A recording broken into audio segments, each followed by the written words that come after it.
आज की इस वीडियो में आप लोग सीखने वाले हैं टिसिंको अपक्रिया, जो कि कैनिजारो अपक्रिया के ही समान है।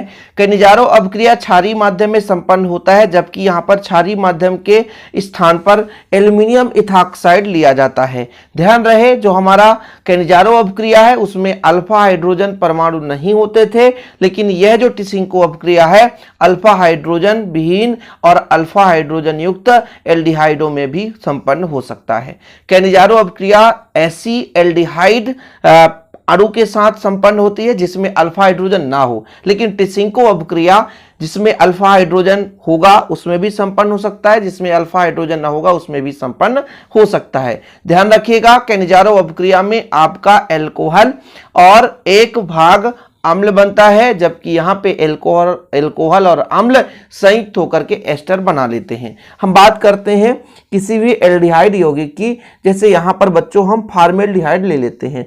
फार्मेल्डिहाइड का फॉर्मेट है HCHO। ये फार्मेल्डिहाइड, इसमें अल्फा हाइड्रोजन नहीं है, ठीक है। इसमें जो उत्प्रेरक है, हम NaOH या KOH के स्थान पर एल्यूमिनियम एथाक्साइड, एल्यूमिनियम एथ मतलब C2H5, ये आपका एथ होगा, ऑक्साइड ये हो गया, एल्यूमिनियम 3 पॉजिटिव, ये 1 निगेटिव, तो 3 का मल्टीप्लाई करेंगे तो इसे कहेंगे एल्यूमिनियम एथाक्साइड। परेशान मत होना।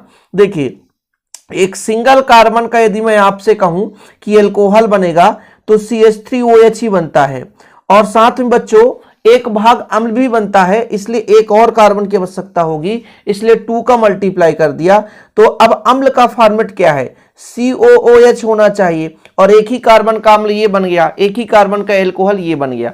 अब आप कहोगे बैलेंसी, उसकी भी भैया हम यहाँ पर देखें अपचयन हो रहा है, तो जरूरत पड़ने पर जितना भी ऑक्सीजन चाहिए ये हम ले सकते हैं, इससे आप परेशान मत होना। मतलब एक प्रकार से देखा जाए तो यदि हम एल्यूमिनियम एथाक्साइड का प्रयोग करते हैं तो इसका एक भाग एल्कोहल और एक भाग अम्ल में परिवर्तित होता है। इसका जो अगला रूप है, इसमें हम बात करें तो एस्टर बना देता है। एस्टर कैसे बनाएगा बच्चों, यहां पर आपका देखिए जरा, HC है, ठीक है, OO है, H हटा दो, और OH और H को यदि आपस में जोड़ दो तो H2O बना लेगा, बचेगा CH3, तो यहां पर CH3 जोड़ दिया जाए और H2O बना दिया जाए। ये आपका टिसिंको अपक्रिया हो गया। टिसिंको अपक्रिया कैनिजारो अपक्रिया का ही संवर्धित रूप है। NaOH KOH के स्थान पर एल्यूमिनियम इथाक्साइड ले लिया जाए तो परस्पर ऑक्सीकरण अपचयन से, ऑक्सीकरण मतलब ऑक्सीजन ग्रहण किया जाना, अपचयन मतलब हाइड्रोजन ग्रहण किया जाना, जो दोनों साथ में होते हैं तो ऑक्सीकरण अपचयन कहलाते हैं। इसमें अम्ल बनता है और एल्कोहल बनता है, जो बाद में बच्चों अम्ल और एल्कोहल सम्मिलित होकर के एस्टर बना लेता है। कोई दिक्कत तो नहीं है, क्लियर है, चीजें कंप्लीट। अब ज्यादा लंबा चौड़ा पढ़ाने की आवश्यकता ही नहीं है भाई, केवल शॉर्टकट में टिसिंको अपक्रिया है क्या, यदि क्वेश्चन आ गया आपको एक रिएक्शन बनना चाहिए। इसी प्रकार आप बेंजल्डिहाइड का ले सकते हो, है ना, इसी प्रकार आप एसिटल्डिहाइड का ले सकते हो, ऐसे और, लेकिन फिलहाल एग्जाम में एक ही एग्जाम्पल लिखना है। इतना कर लीजिए। जय हिंद, वंदे मातरम।